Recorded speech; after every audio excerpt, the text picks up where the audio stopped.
The slamming door echoed like a gunshot through the quiet Chicago suburb, and my mother's voice cut sharper than the cold October wind.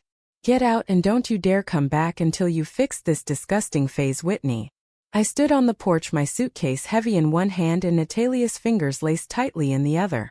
In that single moment, everything I had rebuilt since my grandparents died shattered into pieces I never saw coming. I had only been back in my mother's house for 3 weeks after leaving the small farm in rural Illinois where my grandparents had raised me. They had loved me for exactly who I was from the day I told them at 16 that I liked girls.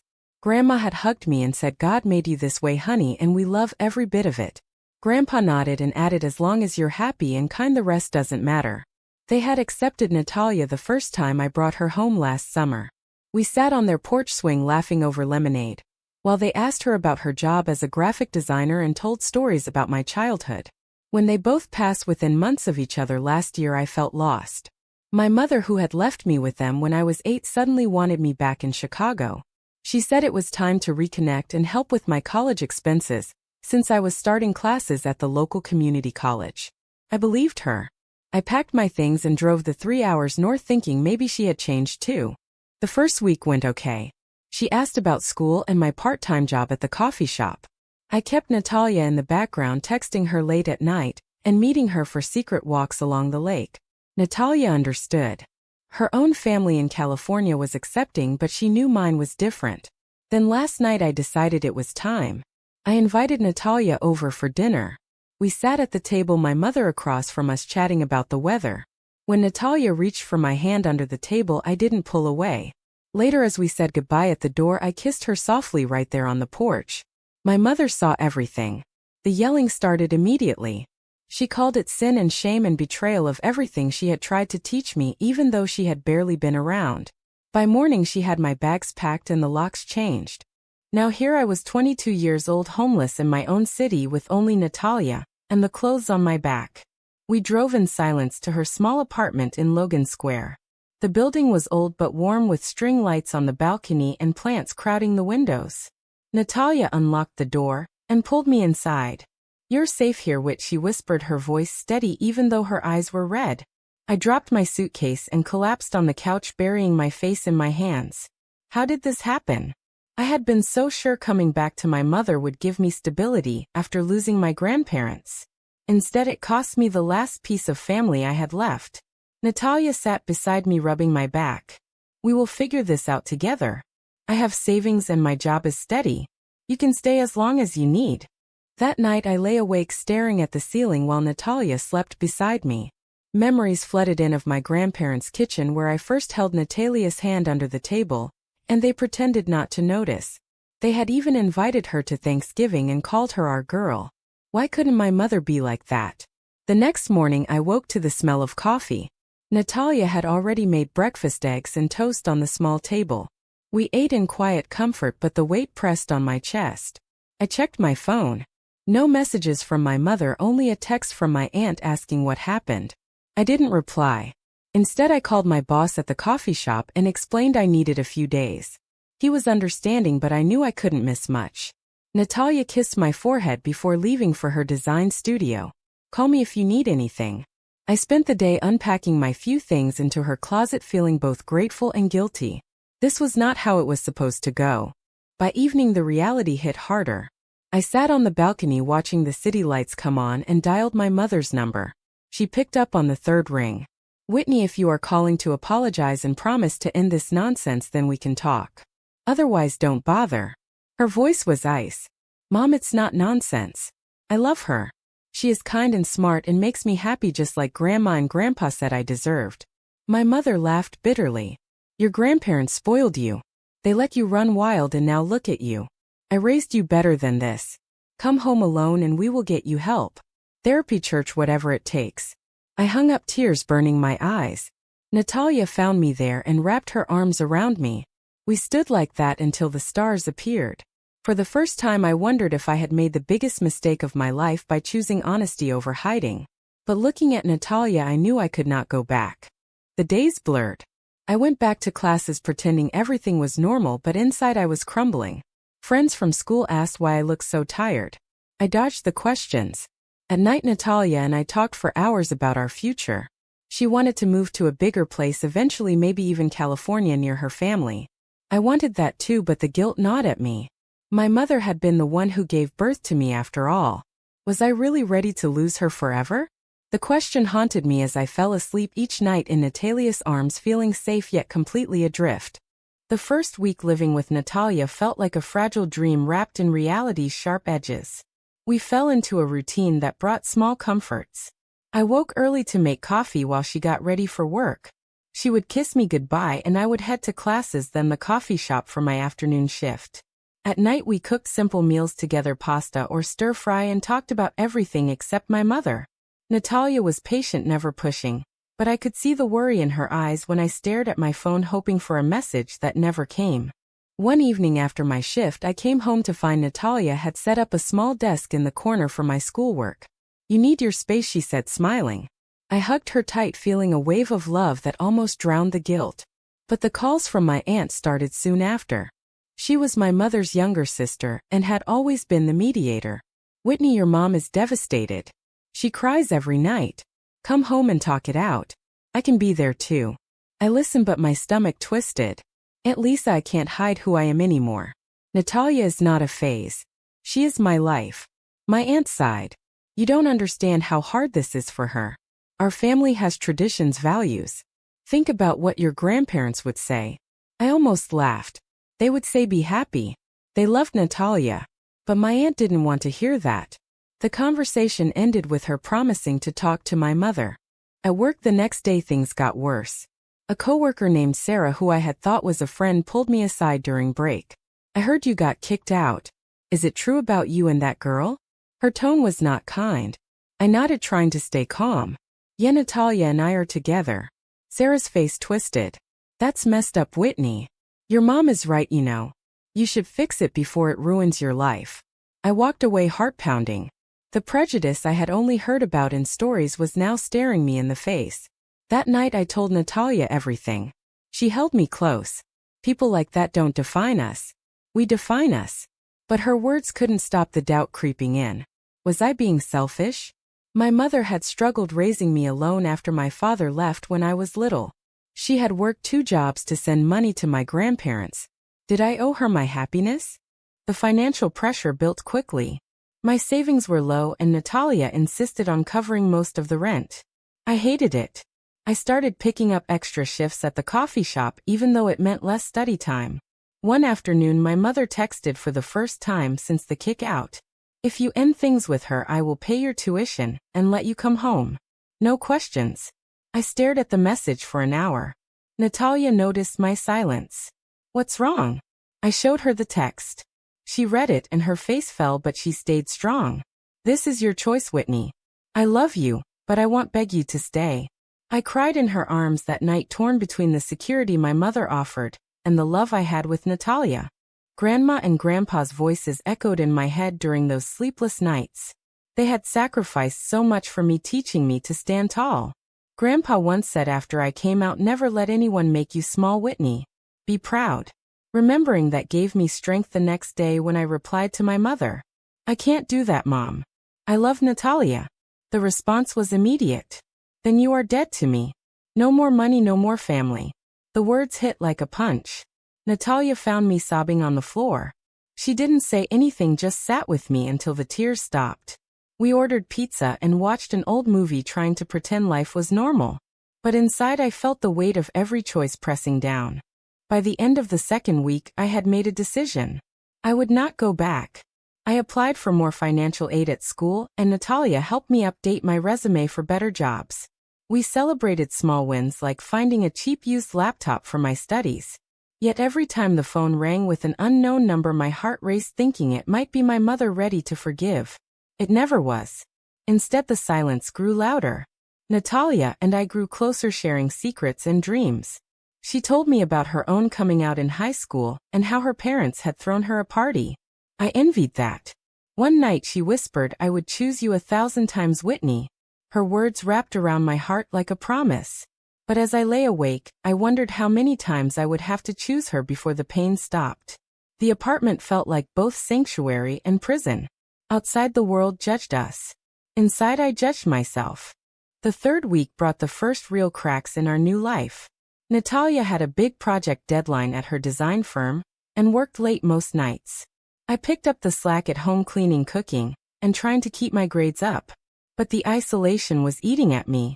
My old friends from high school had drifted away after I moved, and the few I reached out to either ghosted me or sent awkward messages about praying for me. At school, a group of girls in my psychology class whispered when I walked by. I heard one say, "That's the girl whose mom kicked her out for being gay." The word stung, but I kept my head high. Natalia noticed my distance. "Talk to me, Wit." I finally opened up over dinner. "I feel like I'm losing everything. My family, my reputation, even parts of myself." She put down her fork. "You are gaining me." Us. But I saw the fear in her eyes too. Her boss had made a comment about her recent distraction, and she worried it was because of me. We decided to take a walk along the lake to clear our heads. The wind was cold, but Natalia's hand in mine warmed me. We talked about moving to California someday where her family could help. The idea felt like a lifeline. Then my aunt called again. This time she was not gentle. "Your mother is sick, Whitney. The stress is making her blood pressure sky high. She won't eat. Come see her. Talk." I almost caved. Natalia drove me to the edge of my mother's neighborhood, but I couldn't go in. We sat in the car for an hour. I cried while Natalia held me. "You don't owe her your life," she said softly. But the guilt remained. Back at the apartment, I wrote a letter to my mother, pouring out my heart. I told her about the love my grandparents had given me and how I wished she could see me the way they did. I mailed it the next day. The response came 2 days later in the form of a certified letter from a lawyer. My mother was cutting me out of any future inheritance and revoking any claims to family property. The paper shook in my hands. Natalia read it with me. "This is her way of controlling you. Don't let her." We burned the letter in a small metal bowl on the balcony, watching the ashes float away. That night we held each other tighter than ever. I whispered my fears. What if I'm wrong? What if love isn't enough? Natalia kissed my forehead. Love is the only thing that is enough. Work became a battlefield. A regular customer who knew my mother from church cornered me one shift. She said terrible things about Natalia and me. I quit on the spot, walking out with my apron still on. Natalia met me at the door when I got home early. "We will find something better." She helped me apply to a bookstore job that paid a little more. The interview went well, but the manager asked about my living situation. I told the truth. He hired me anyway, but warned about customer complaints. Small prices, I told myself. As the days passed, the internal battle raged. I loved Natalia with every part of me. Her laugh, her kindness, the way she remembered my grandparents' stories. But the empty space where my mother should be ached. One afternoon I visited my grandparents' graves alone. I sat on the grass and talked to them. Am I doing the right thing? The wind rustled the leaves like an answer. When I got back, Natalia had made my favorite soup. We ate in silence, then danced slowly in the living room to an old song. In her arms the world felt possible again. But deep down I knew the storm was not over. More confrontations were coming. I could feel them gathering like clouds on the horizon. The betrayal came from the last person I expected. My cousin Emily had always been like a sister. We grew up together at the farm during summers. She texted me out of the blue. "I heard what happened with Aunt Karen.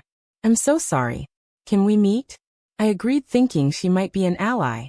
We met at a cafe near the apartment. Emily hugged me tight, but her eyes darted. "Whitney, I love you, but this is tearing the family apart. Mom says if you don't fix it, she will cut everyone off, from Grandma and Grandpa's old trust money." The words landed like stones. I stared at her. "You're kidding." She shook her head. "It's not me. It's Aunt Karen. She is using everything to make you come back." I left the cafe shaking. When I told Natalia, she paced the apartment. "This is manipulation, pure and simple." But the damage was done. I felt like I was betraying my entire bloodline. That night the argument with Natalia was our first real one. She wanted me to block my family completely. I wanted to try one more time to explain. "You don't understand," she said, voice rising. "They will never stop. They see me as the villain who stole you." I shouted back. "You don't know what it's like to lose the only family you have left." The words hung heavy. We slept on opposite sides of the bed for the first time. The next morning Natalia left early without her usual kiss. I spent the day at the new bookstore job, trying not to cry between customers. A customer asked if I was okay. I lied and said yes. My mother called that evening. Her voice was softer than before. "Whitney, come home. We can forget all this. I have a therapist lined up. It's not too late to choose correctly." I almost said yes. Then I thought of Natalia and the life we were building. "No, Mom. I choose me." The line went dead. Natalia came home late with flowers. "I'm sorry, Whit. I was scared of losing you." We made up holding each other until dawn, talking about boundaries and strength. But the moral weight pressed harder. Was I choosing love or was I choosing selfishness? The question kept me up. Financially, things tightened. My bookstore pay was less than the coffee shop. Natalia offered to take a second freelance gig, but I refused. I sold some old jewelry from my grandmother to cover my share. The act felt like losing another piece of home. Emily texted again, begging me to reconsider. I blocked her. The betrayal burned. At work, a coworker saw me on my break crying and asked what was wrong. I told her the short version. She nodded sympathetically, but later I heard her gossiping in the break room. The isolation grew. Natalia and I went to a small pride event on the weekend to feel less alone. Holding her hand in public felt freeing, but every glance from strangers reminded me of the cost. The climax of the week came when my mother showed up at the apartment unannounced.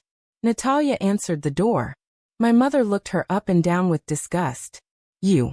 This is your fault." Natalia stayed calm. "Ma'am, this is our home. Please leave." My mother pushed past and found me in the kitchen. "Whitney, you are killing me. Come home now or I will make sure no one in the family ever speaks to you again." I stood tall for the first time. "I love you, Mom, but I love myself more." She left, slamming the door so hard the walls shook. Natalia and I collapsed on the couch, exhausted. That night I had a dream of my grandparents smiling at us. When I woke, I felt a small shift inside. Maybe the right choice was the hard one. But the doubt still lingered like a shadow. The tension peaked in the 5th week when Natalia lost a major client because of a leaked story from my family. Someone Emily probably had posted online about us, and it reached her boss. Natalia came home in tears. "They said my personal life is affecting the company image." I hugged her, feeling responsible. "This is because of me." She shook her head. "No, this is because of hate." We stayed up talking about moving away sooner than planned. The idea of leaving Chicago, where I had roots, felt like another loss but also freedom. My internal conflict reached a breaking point. I drove to my mother's house alone one afternoon. She opened the door looking thinner. "Whitney." Her voice cracked. I stepped inside, the familiar smell hitting me like a wave. We sat at the kitchen table. "Mom, I don't want to hurt you, but I can't change who I am." She cried real tears. "I just want my daughter back the way she was." I took her hand. "I was never the way you wanted. I was always me. The grandparents knew that." She pulled away. "They were wrong too." The words broke something in me. I left without saying goodbye, knowing this was the end. Natalia waited at the apartment, worried. When I told her what happened, she held me while I cried. "You did the brave thing, Whit." But bravery came with pain. The next day at work, I had a panic attack in the stockroom. My manager sent me home early. Natalia took the day off, and we drove to the lake again. We sat on a bench watching the waves. She said, "I would give up everything for you, but I don't want you to give up your peace." Her words sparked an awakening. I realized the price was not just mine to pay. We both were paying. That night we made a plan. Natalia would apply for jobs in California. I would finish my semester, then follow. It felt like the first real step toward a future. A final confrontation came when my sister from my father's side, who I barely knew, called. She had heard the story and sided with my mother. "You are selfish, Whitney. Think of the family name." I hung up and blocked the number. The betrayals piled up, but each one made me stronger. Natalia and I celebrated with a quiet dinner. She gave me a small necklace with a star pendant. For the new direction. I put it on, feeling the weight lift slightly. But the moral questions still swirled. Was I destroying my family for one person? Or was my family destroying me by demanding I destroy myself? The answers were not easy. As the week ended, we packed a few boxes, testing the waters of leaving. The apartment felt smaller, but our bond felt bigger. I was waking up to the truth that love sometimes means walking away. The final weeks brought a bittersweet clarity. Natalia got an interview in San Francisco and flew out for 2 days. While she was gone, I faced my mother one last time at a neutral coffee shop. She looked older. "Whitney, if you leave with her, you will regret it forever." I sipped my coffee steady. "Mom, I already regret the years I hid. This is my chance to live honestly." She stood up. "Then we have nothing more to say." Watching her walk away, I felt the last chain break. It hurt, but it was freedom. Natalia returned with good news. They offered her the job. "We can leave in a month." I hugged her tight. We spent the remaining time saying goodbye to the city. I visited my grandparents' graves again and left flowers. "Thank you for teaching me to be me." Natalia and I sold what we could and packed the rest. The night before we left, we sat on the balcony one last time. She said, "You are the bravest person I know, Whit." I smiled through tears. We made it through. The drive west was long but full of hope. We stopped at motels and talked about our future. In California, Natalia's family welcomed me with open arms. Her mother hugged me and said, "We are your family now." The warmth healed some wounds. I enrolled in online classes and found a job at a bookstore near the beach. Life was not perfect. I still missed pieces of my old family, and the guilt visited in quiet moments. But Natalia and I built something real. We volunteered at a youth center helping kids like us. Each story I heard reminded me why the choice mattered. Months passed. My mother never called, but my aunt sent a card once saying she was sorry. I replied with kindness, but no invitation back. Natalia proposed on the beach at sunset with the star necklace in a ring box. I said yes without hesitation. The wedding was small with her family and new friends. As I stood beside her, I thought of the price we paid. The lost relationships, the tears, the doubts. But I also thought of the awakening, the strength, the love that grew deeper every day. Looking back at the road that led from that slammed door to this new life, I know the journey was worth every scar.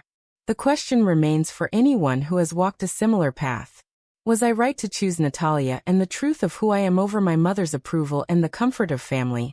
Or did choosing love make me the one who broke everything beyond repair?